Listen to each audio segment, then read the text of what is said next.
तथा सौंदर्य से अलंकृत होती थी।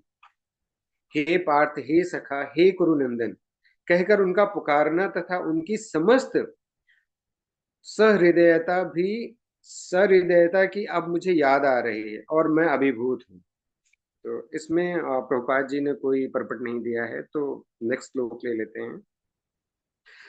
सय्यासनाटन विकथन भोजनादि स्वैकया द्वयस्य कृतवानिति विप्रलब्धा साक्षु सखेव पितृवत् अनस्य सर्वं सेहे महान महान महितया कुरु तेरघम में।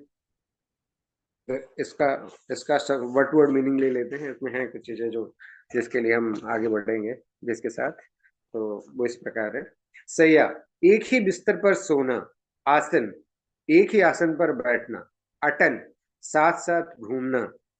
विकथन, आत्म प्रशंसा। भोजन, साथ साथ खाना।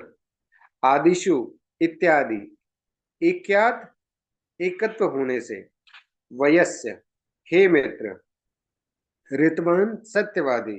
इति, इस प्रकार विप्रलब्ध बुरा आचरण किया गया।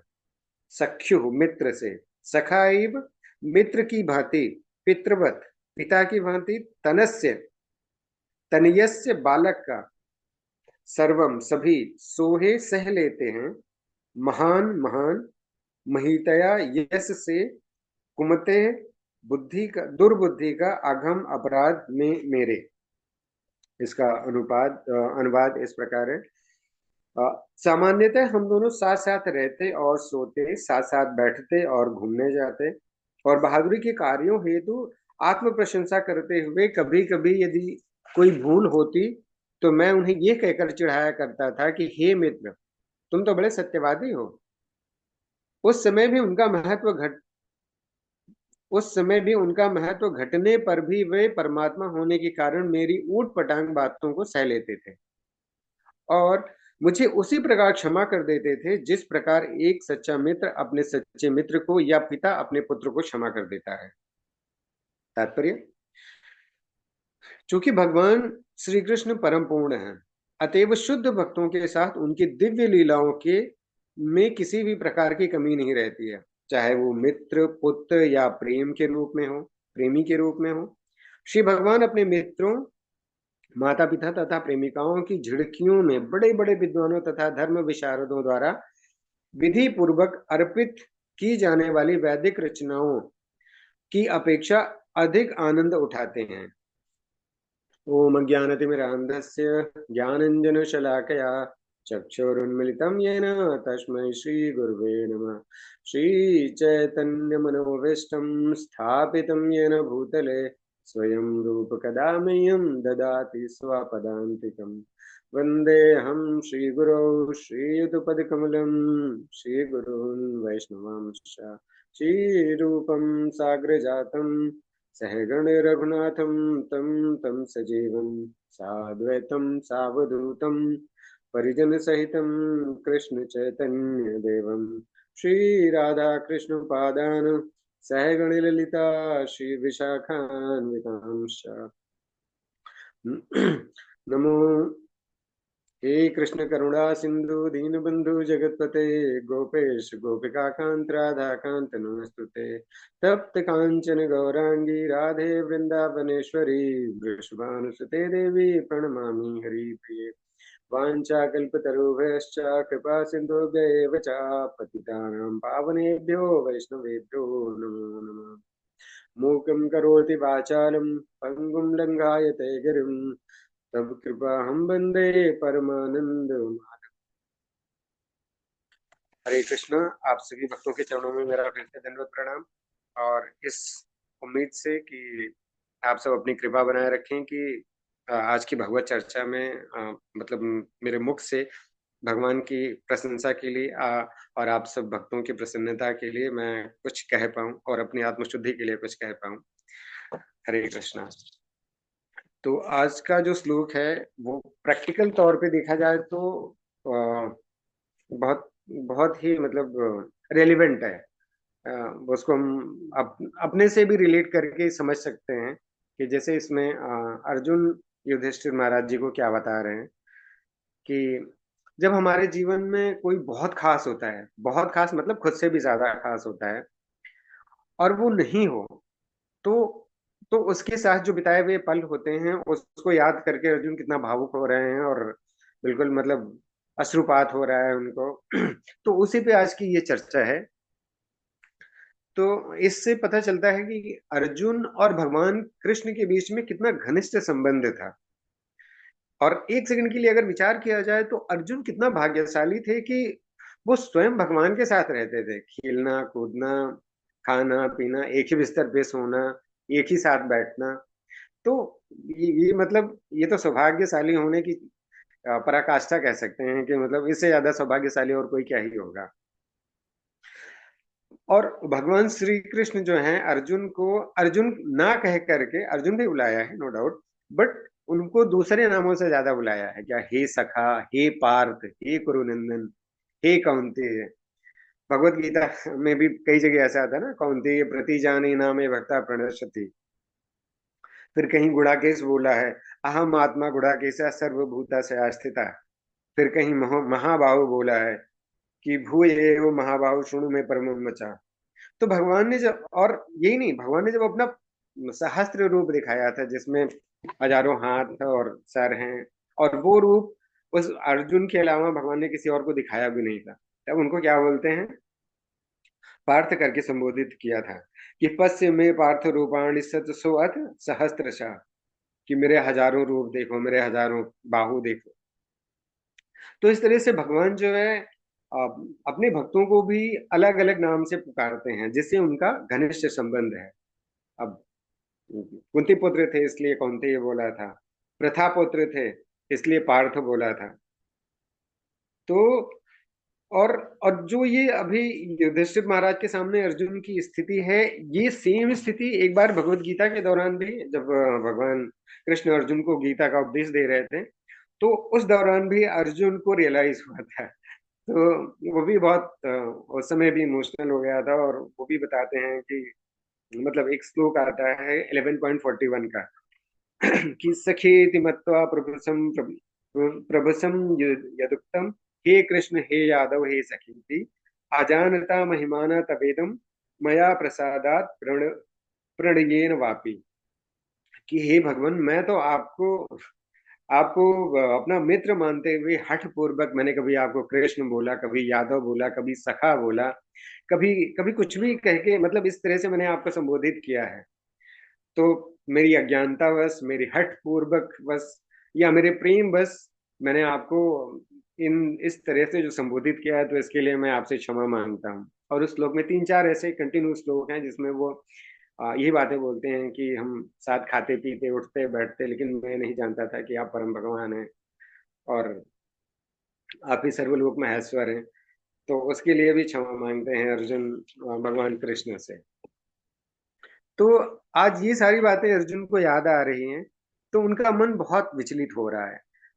और और उसके साथ ही साथ वो बहुत सारी घटनाएं याद कर रहे हैं, कि जिसमें जिसमें मतलब उनके तो हर हर पद पे भगवान कृष्ण उनके साथ थे। उनकी जितनी भी लीलाएं थी, जितनी भी इंसिडेंट थे उनके जीवन में, सब में भगवान कृष्ण उनके साथ थे। चाहे वो द्रौपदी का स्वयंवर हो, उसमें मत्स्य भेदन का जो प्रतियोगिता थी उसमें, द्रौपदी के चीर हरण में जो भगवान ने उनकी रक्षा जिस तरह से की, और वो चीर हरण करने वालों को उनके पाप कर्मों की सजा देने तक का जो बल आया, जो साहस आया, वो भी भगवान कृष्ण की ही कृपा से था। और यही नहीं, अज्ञातवास के दौरान जब भगवान शिव से उनका युद्ध हुआ था, तब भी वो जो युद्ध करने की क्षमता आई थी भगवान शिव से, वो भी भगवान कृष्ण से ही आई थी। दुर्वासा मुनि जब उनकी परीक्षा लेने के लिए आए थे, और दुर्योधन ने भेजा था कि जाके मेरे भ्राताओं को भी आशीर्वाद दे दो, तो उनको पता था कि दुर्वासा मुनि जो है बहुत जल्दी क्रोधित हो जाते हैं और बहुत जल्दी श्राप दे देते हैं। तो इसी कारण से दुर्योधन ने उनको भेजा था। लेकिन यहाँ पे भी भगवान आके एक चावल खा के, यत तृष्टा जगत यत तृष्टा जगत तुष्टा, ऐसा ही है ना कुछ, कि मतलब भगवान अगर प्रसन्न है तो सारा संसार, सारा जगत जो है वो तुष्ट हो जाता है अपने आप। तो दुर्वासा मुनि भी भगवान के एक चावल खाने से दुर्वासा मुनि और उनके 10,000 शिष्य सभी तुष्ट हो गए थे और वो चले गए। तो इस तरह से बहुत सारी ऐसी घटनाएं उनके जीवन में घटी जिसमें भगवान हर पल उनके साथ थे, और यही सब याद करके वो बहुत विचलित हो रहे हैं और रो रहे हैं। तो क्या होता है कि जब किसी के साथ हमारा बहुत घनिष्ठ संबंध हो जाता है ना, नजदीकियां हो जाती हैं, तो अपराध होने के चांसेस भी बहुत ज्यादा बढ़ जाते हैं।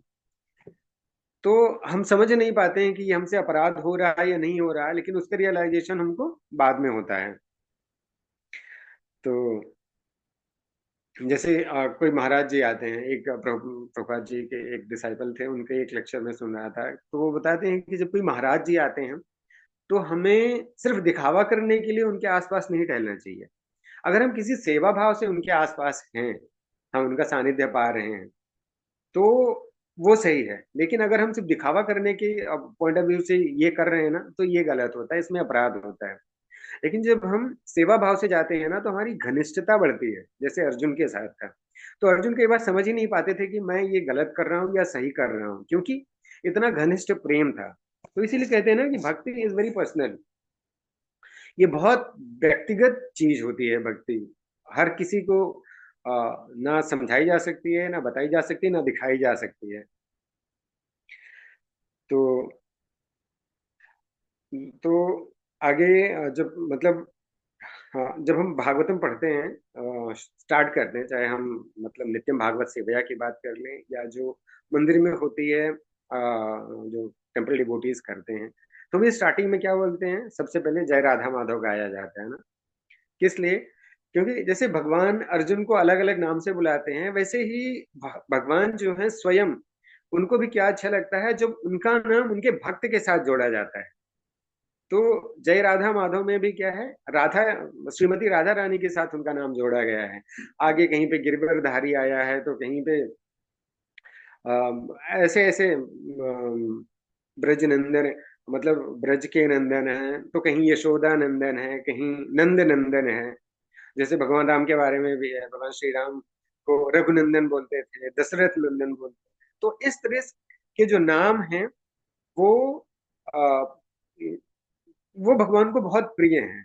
तो इसीलिए भगवान भी चाहते हैं कि उनके भक्त के साथ उनका नाम जोड़ा जाए और उसी नाम से उनको याद किया जाए।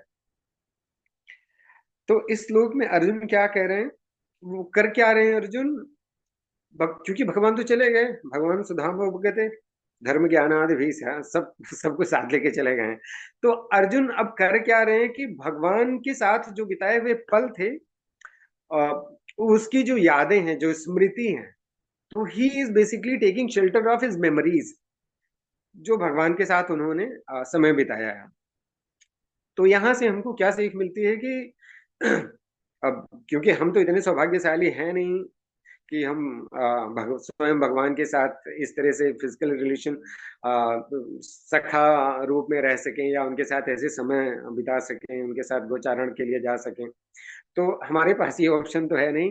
तो यहाँ से क्या सीख मिलती है कि जैसे अर्जुन ने अपनी स्मृतियों का सहारा लिया, शेल्टर लिया है, तो हमको भी भगवान के नामों का सहारा लेना चाहिए, हमको उनकी शेल्टर लेनी चाहिए, भगवान नाम की। तो जैसे शिक्षाष्टकम में दूसरा ही श्लोक है जो भगवान श्री चैतन्य महाप्रभु बताते हैं कि नाम नाम कार्य बहुधा निज सर्व शक्ति त्रार्पिता नियमिता स्मरणेन काला। और वो नाम हमें क्यों लेना चाहिए भगवान का? क्योंकि भगवान ने अपने असंख्य नामों में असंख्य शक्तियां अर्पित कर रखी हैं, उनको दे रखी हैं। तो कलयुग में उद्धार होने का, बचने का और सही रास्ते पर टिके रहने का एक ही रास्ता, मतलब एक ही ऑप्शन है, जो समझ आता है कि हमको हमेशा भगवान के नाम का स्मरण करते रहना चाहिए। और इंग्लिश में एक एक कहावत है, बहुत फेमस कहावत है, और ऐसा लग नहीं रहा था कि ये कहावत जो है कभी स्पिरिचुअली भी हम इतना अच्छा कनेक्ट कर पाएंगे। तो कहावत ये है कि to lose what we live for is worst. To lose मतलब उस चीज को खोना, वी लिव फॉर जिसके लिए हम जीवित हैं, इज द वर्स्ट। तो इससे बुरा और कुछ नहीं हो सकता है कि हम जिसके लिए जी रहे हों, और अगर वही नहीं हो, तो फिर जीने का क्या मतलब है? तो यहाँ पे अर्जुन की जो व्यथा है कि अब हम जी के क्या करेंगे, क्योंकि वो तो है नहीं जिनके लिए हम थे, जिनके लिए हम थे, जिनकी वजह से हम थे। अब हमारा अस्तित्व ही नहीं रहा, क्योंकि वो भगवान नहीं रहे यहाँ पर इस धराधाम पर। तो इस तरह से वो भगवान के बारे में सोचते हैं कि मतलब उनकी बातें कितनी मधुर थी, उनका दर्शन कितना मधुर था, उनकी सारी हरकतें कितनी मधुर थी। ये सब वो युधिष्ठिर महाराज से चर्चा कर रहे हैं और बता रहे हैं अपनी स्थिति को, वो बता रहे हैं कि मेरा मतलब अब मैं कैसा महसूस कर रहा हूं उनके बिना। तो भगवान की जो वाणी है इसमें, जैसे उन्होंने बोला, और श्लोक में भी वही है कि अ, कि उनके परिहास तथा उनकी मुक्त बातें अत्यंत सुहावनी तथा सौंदर्य से अलंकृत होती थी। तो भगवान की सारी बातें, जैसे मधुराष्टकम में देखते हैं कि केशम से लेके पादम तक हर एक चीज मधुर है, वचनम मधुरम चरितम मधुरम, हर एक चीज भगवान की सारी चीजें कितनी मधुर हैं उसमें वर्णन आता है। और एक वर्णन बहुत बढ़िया आता है एक जगह पे, भागवतम के फर्स्ट कैंटो में ही 1.10.20, जब भगवान हस्तिनापुर से द्वारिका के लिए जा रहे होते हैं, तो वहां की जो गोपियां हैं वो अपनी अपनी छतों पे खड़ी होकर के आपस में जो बातें करती हैं, वो व्यासदेव जी बहुत सुंदर लिखते हैं। एक से उसको पढ़ लेते हैं। 1.10.20।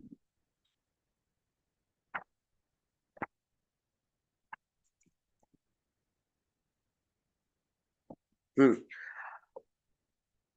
अन्यो अन्यम असीत संकल्प उत्तम श्लोक चेतसाम कौरवेंद्र पुरस्त्रियाणाम सर्वश्रुति मनोहरा। तो इसमें क्या बोल रहे हैं कि चुने हुए छंदों से जिनकी स्तुति की जाती है, ऐसे श्री भगवान के दिव्य गुणों के विचार में डूबी हस्तिनापुर के सभी घरों की छतों पर चढ़ी हुई स्त्रियां उनके विषय में बातें करने लगी, और ये बातें वैदिक स्रोतों से कहीं अधिक आकर्षक हैं।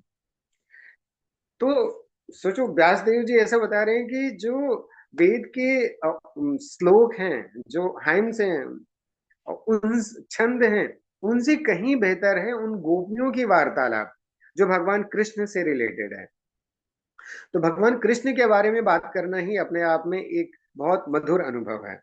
जैसे गोपी गीत में भी एक, आई थिंक 8वां नंबर जो श्लोक है वो भी बहुत प्यारा है कि मधुरया गिरा वल्गु वाक्यया बुधा मनोज्ञया पुष्करेण क्षण, कि हे कमल नयन। गोपियां जो भगवान कृष्ण की प्रशंसा कैसे कर रही हैं, देख लेते हैं, तो छोटा सा है कि हे कमल नयन वाले, तुम्हारी तुम्हारी वाणी कितनी मधुर है, तुम्हारा एक एक शब्द हमारे लिए अमृत से भी बढ़कर है।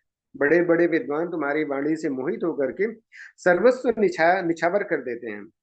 उसी वाणी का रसास्वादन करके हम तुम्हारी आज्ञाकारिणी दासियां मोहित हो रही हैं।